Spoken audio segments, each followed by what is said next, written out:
Yo, yo, yo, what is going on, guys? It's Emmanuel, and I'm back here on the S&M podcast with my boy. You already know the vibes. What's popping, y'all? What is popping? It's time to second half of the S&M podcast. This is officially episode 8. We back at it with an banger today. Okay, my boy. So you already heard him. We're coming at y'all with a banger. So basically, this podcast, like we said, is supposed to be conversations that we have. And one of the topics that, bro, we've talked about this for so long is finances, right? Because obviously everyone knows money can't buy happiness. Can't get close. You could get close, right? It doesn't buy happiness, but it can buy you experiences that bring you happiness. It can bring you into connection with people who can give you access to things that can help you with your happiness. So it's a tool, basically. That's what it is. And so today we're going to talk about finance, specifically finance when you're in college, because we know if there's one stereotype that runs around, it's that college kids are always broke living on ramen. And I'm not gonna lie, that's not true for everyone. I think I've only had ramen like 3 times in my entire life. I've never had ramen. I think it's made with soy. Oh, Yeah. no.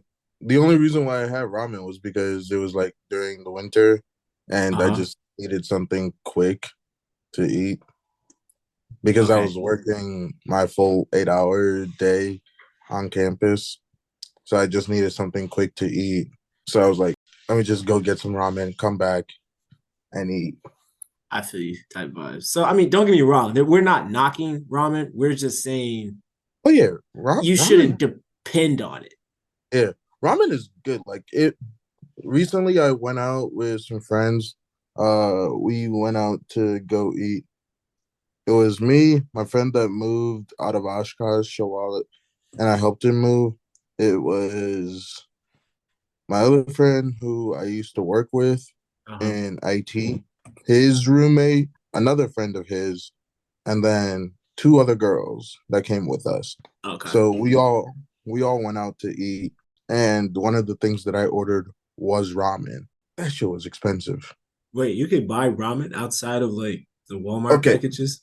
so that that's like cup noodles or like other types of ramen. I'm talking about the real ramen, like Oh, anyone that watches anime and like sees that kind like of ramen. Oh, okay. yes, All the right. real ramen bowls. Okay. This is It's just like funny. I heard somebody once, they said, have you guys ever had ramen noodles? And Ramen's noodles.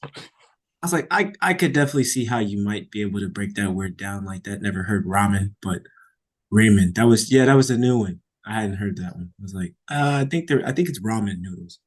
And they're like, but it's RAMEN. And I was like, I really don't have a strong argument for why it's ramen. I just know everyone says it's ramen. You could be right and we could be wrong, but I just figured I would let you know. Yeah, a lot of people just say like cup noodles. Cup noodles for the one that comes in the like merchant. Yeah. Those are cup noodles. But Yeah. there's a difference between ramen and like ramen. So yeah, but like we said, we want to make sure we equip you guys with the finances so you don't have to debate which ramen necessarily you order, but you could just be like, I'm enjoying college to the best of my abilities. So Yeah. we're gonna give you financial advice for all 4 years of college, because that's as far as we've gone. So we can't really, educate you on after that because we'll probably watch a podcast that somebody else has recorded on how to get that done. But associated Hey, with freshman sometimes you year, gotta have a podcast inception. yeah, it's like a duet or something like that. Yeah, a podcast about a podcast about a podcast. Reaction on reaction. It's a chemical chain. Okay, that's the nerd coming out of me. But listen, so for freshman year, what advice do you have for freshman year finances?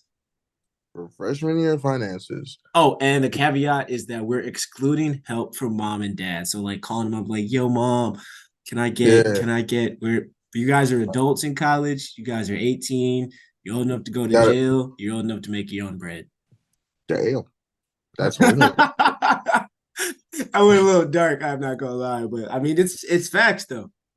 You're old enough to go to jail. You're old enough to make your own financial decisions. Exactly. Like financial So literacy isn't something they teach, but you're responsible for it. So what would you recommend? I would definitely say for freshman year of college, uh, that's when expenses aren't really like all that much because you're getting into like your gen eds, which a lot of them don't require specialized fees. Right. So especially like people think that that year is going to be very expensive. It's not as expensive as other years later on.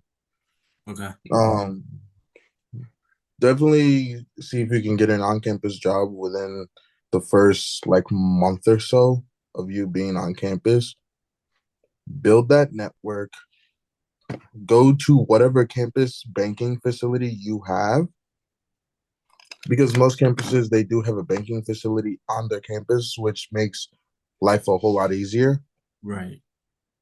So go to that campus banking facility, open up a credit card. If the banking facility is a credit union, which is preferred, credit unions are better than actual banks. Um, Open up their college package, which would include a credit card as well as a debit card, and have all of the money from your on-campus job go to your checking account, and then use your credit card to like make purchases. So then you can pay off from your on campus job immediately, increasing your credit score, making life a whole lot easier for you later on.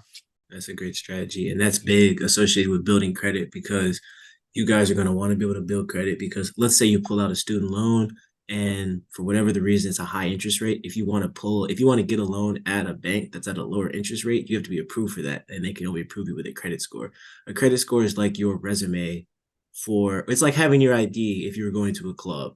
If you don't have it, they can't really let you in. It's not they don't have nothing to gauge what your credibility is with other than your hearsay word, which people lie all the time. So they need something tangible, especially when they're loaning out money in the thousands, hundreds of thousands, etc.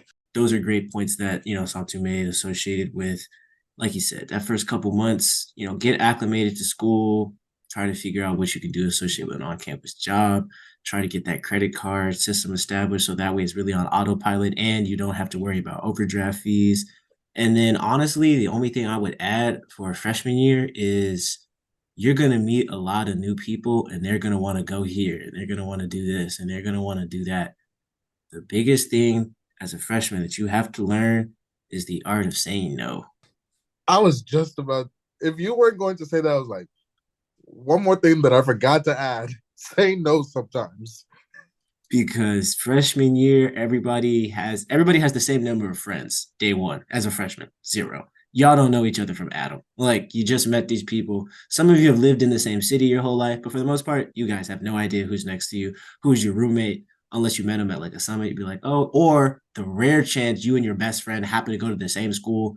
Great. Other than that, you really don't know too many people. So you're gonna meet people and they're gonna want to go out and do something, or they're gonna want to do this or you're going to need Lyfts or Ubers or train money, especially if you're in like a Chicago or New York City where they have metro rail systems. You're going to have to pay for that stuff, and $2 here, $2 there. It doesn't seem like a lot. You might be Yeah, balling, but it adds up, man. It adds up, and a lot of you guys are going to want to buy stuff for friends to try to impress them. You're like, oh, I don't have any money, bro. Oh, I got you. I'll get my Jamba Juice and yours, bro. Do that for 4 or 5 friends, you're 50 to $100, in the gutter. And then those of you who can go clubbing are old enough, drinks are not cheap. Like they're just not. So bruh. Like, if it wasn't for the fact that I have a job in that type of industry, like, there are some drinks that are upwards of $8 to $10. right. That's per cup. Last night I was going to one of the bars near campus, and I went out and I dropped $32 just getting 4 drinks alone. Based on where you go at a grocery store, $32 can get you the whole bottle. So just to put it in perspective. Yeah. So I mean that's just for the expensive stuff because a lot of you guys, you're gonna have to buy your own, Toilet paper, Clothes. toiletries, clothes, extra shopping. Like freshman year is the year that you're really gonna want to explore a lot, and you're gonna have to have probably the most discipline of all four of your years. Just being Yeah, completely transparent. yeah, But if there were definitely. three things that we would have you take away from freshman year, try to get that on campus job as soon as possible. Try to establish that credit card, debit card system so that way you don't have overdraft fees and you can create a credit score that you can use when you graduate. And then the third thing, make sure you say no to some stuff. Everybody can't be your friend. You can't be everybody's friend. Yeah, you you're not going to college to be liked by everyone. You're going to college to get an education, get that degree, get out of there and start making money. Like that's what most people are going to college for. We got to Yeah. make that a shirt. That was tough. We got to make that a shirt. I ain't gonna lie. Yeah. Most people aren't going to college to be liked by everyone. So All right. now on to sophomore year. Uh huh. What would you say? Sophomore year is interesting because now you have a year of college experience under your belt. You have some more friends that you've established. Some of the friends from freshman year, maybe you've spent, a summer with them or you vacation with their family or something like that. You've had a summer job, you've got a little more money in your pocket potentially, but also you're not just super naive to the environment. You kind of know what's what, and people know your name a little bit. Mm-hmm. Sophomore year is also when people start dating somewhat more seriously because freshman year, everybody's just trying to run up the numbers, literally, just run up the numbers. You're telling, bruh. Yeah, like it's like freshmen get to college and it's a contest. Like I don't Who know what can run up the happens, but numbers faster? man, it's ridiculous how they do it. But that's what the reality is. So I would say for that on-campus job, if you can maintain that, that's great. But a lot of the times, sometimes you're gonna want to find a job off campus. Or for some schools, you didn't like your dorm experience and you want an apartment. So now you don't necessarily have as many involuntary expenses, you have more built-in costs, right? Yes. Because now your housing is no longer under your university scholarship or your scholarship loans. If you do live off campus, now you have to cook your own food. You don't have a meal plan. Yeah. Your laundry is no longer free. So there's a lot of new costs that are Wait, built into moving off. the laundry is free? Yeah, you can use the machines for free. For us, we got to pay $3 per load. I did not know that, but yeah, for us it's free. For us it's free. You just have to bring your own soap and your own like dryer sheets, but it's free. You can run it pretty much. You could wash clothes all day if you felt like it and had enough soap. But yeah, it was $3 I don't per. think other I don't think other people would appreciate that, but yeah, Yeah, obviously. So, but yeah, that's kind of what comes with sophomore year. There's a lot more different type of expenses, and then you're starting to get out of some of your gen ed classes into some of your more specialized classes, but that's really more of a junior thing when those fees come in. But also as a sophomore, your parents feel like you're responsible. Sometimes they'll let you bring a car. But that's definitely a junior year thing, cars. Not it yeah, can happen with sophomore years, but it's really a junior year thing. So if there were three things I'd take away from sophomore year, it's really be mindful of the new expenses you're trying to add. Maintain a balance between what you're bringing in and what you contemplate you want to necessarily spend out. And then that third thing would probably just be just try and maintain some sort of level of yeah, income. Like, yeah. De- Definitely, like there's a saying. I don't know how popular it is, but it's a good belief system where you get like a paycheck. uh-huh, Half of that goes into some type of savings. We'll yep, discuss the type of savings later. Some type of savings, half of that goes into that. The yep, other half of so then half of what is remaining goes towards like voluntary expenses, mhm, like bills such as housing if you are paying rent or whatever, uh laundry, all of that, food, all of that stuff, like bills, essential items. Then the last little bit, which is a quarter of what you were making total, that is your actual spending money. that is money that you can use to be like, I want to buy this new pair of J's. The J's are $600. The Dang, quarter, which ones are you buying? the red metallic fours. Oh, all right, all right. I was like 600. I was like 600. That I was like, he at least got two, three pairs out of that. At least 600. No, I got friends Yeah, that be doing that, and they get about three pairs. yeah, bruh. Anytime I go to buy me some shoes, I'm getting either two or three pairs Yeah, that's out fair. of $600. Like, if a pair of shoes is above 300, I'm like, that's not really worth it. Right. And that's above $300 with shipping and all of that stuff. Yeah, yeah, yeah. All those added costs. Yep. Yeah, if it's above $300 with all of that added onto it, I'm like, mm, is that really worth it? Nah.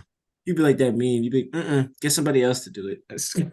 Yeah, but like definitely try and actually figure out how much you actually have to spend after Yeah, you've finished calculating like how much is going into some type of savings, which we'll be discussing very soon, how much you're going to be using towards bills, and then that will determine how much you have left to spend. absolutely. Yeah, I would definitely recommend sophomore year is when you should kind of start making your own budget. Sometimes with an Excel sheet is really difficult, so they have a lot of apps on the mobile app. I used Monify, Monefy. That's one app, and then there's a bunch of digital watches. If you go on the if you go on the Apple Store or the Google Play Store, you can just search for mobile budgeting apps or mobile wallets, and it'll help. You can put your credit cards in there, and it'll help you keep track of your money, and it'll send you reminders associated with you have money for this, you don't have money for that. It's an accountability system basically. So Yeah, that would be sophomore year based on yeah, our analysis.